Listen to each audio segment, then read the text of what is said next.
Your hands are cold right now and your body is already lying to you about why. Notice that?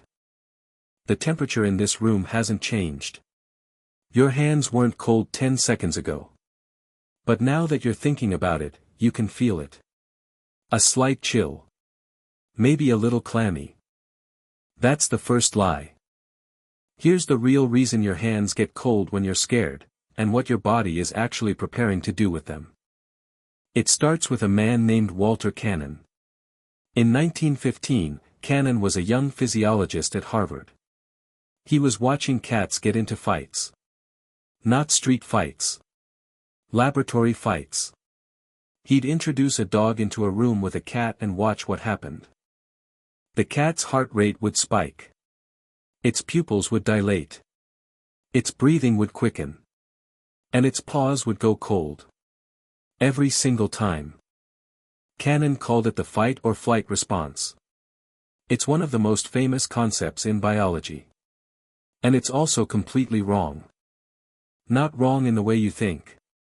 The fight or flight response is real. But your body doesn't do it to fight. And it doesn't do it to flee.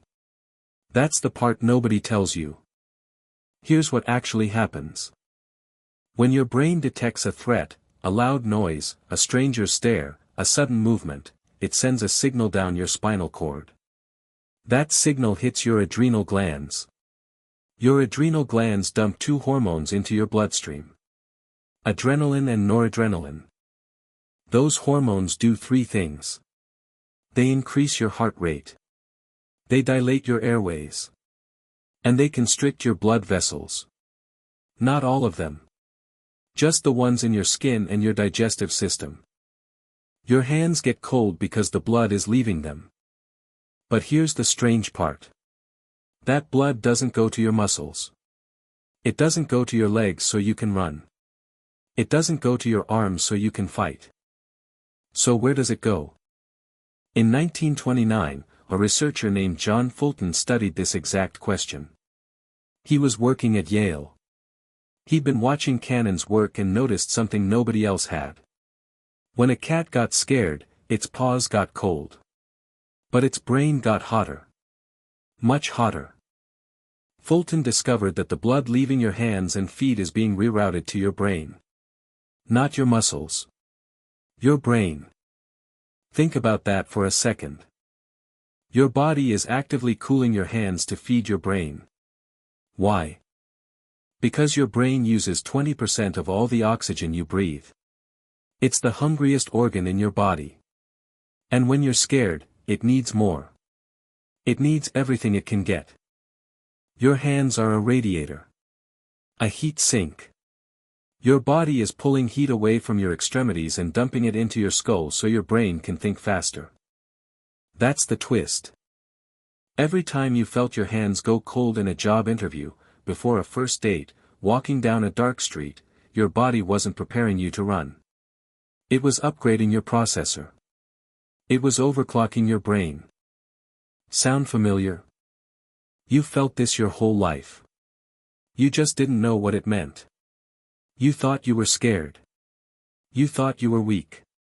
You weren't weak. You were being given an upgrade. But here's where it gets interesting. There's a second layer to this story. A much older one. And it begins not with Walter Cannon in 1915, but with a researcher named Robert Yerkes in 1908. Yerkes was a psychologist at Harvard. He was studying mice. He'd put a mouse in a maze and time how long it took to find the cheese. Then he'd make the mouse more scared. He'd put a cat in the room, or make the maze brighter, or give it a small electric shock. And here's what he found. A little fear made the mouse faster. A lot of fear made it freeze. It stopped moving entirely. The mouse would sit in the middle of the maze, heart pounding, paws cold, and do absolutely nothing. Yerkes called it the inverted U curve. A little stress improves performance. Too much stress shuts everything down. Your hands aren't just getting cold. Your brain is making a decision.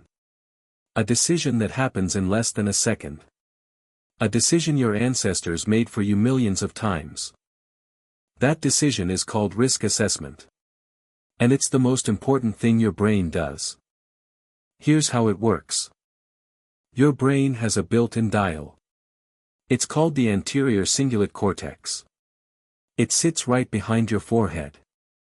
Its job is to monitor everything: your heartbeat, your breathing, the temperature of your skin, the expressions on people's faces. When the dial is at 0, you're relaxed. Your hands are warm. Your heart is steady. You can think clearly.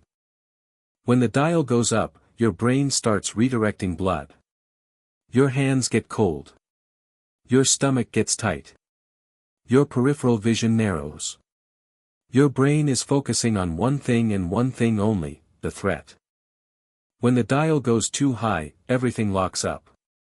Your hands go ice cold. Your chest tightens. Your vision tunnels. And your brain pulls the emergency brake. You freeze. You've experienced this. Maybe you've gone blank during a speech. Maybe you've opened your mouth to answer a question and nothing came out. Maybe you've seen a car swerve toward you and stood completely still while your brain processed the math of survival. That's not a malfunction. That's your brain doing exactly what it was designed to do. And here's the part that changes everything. Your brain doesn't know the difference between a tiger and a traffic jam. It doesn't know the difference between a predator and a performance review. The same mechanism that saved your ancestors from being eaten is the one making your hands go cold during a board meeting. Your body isn't broken. It's just living in the wrong century. In 1999, a researcher named Lisa Feldman Barrett published a paper that changed how we understand fear. She was at Boston College. She was studying how the brain processes emotion.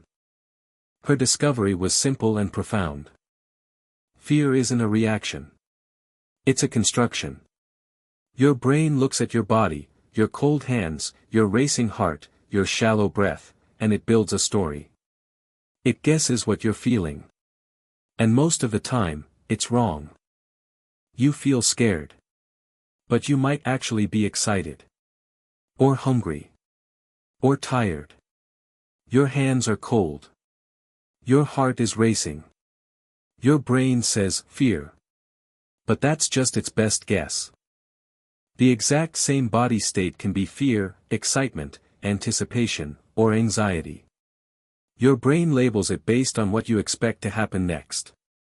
That's why a roller coaster and a job interview feel the same until the ride starts moving. Same cold hands. Same racing heart. Different story. And here's the mirror. The modern mirror.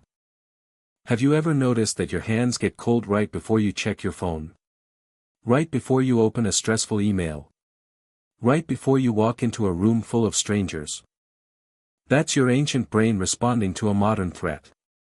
It's treating a notification like a predator. It's treating social judgment like physical danger.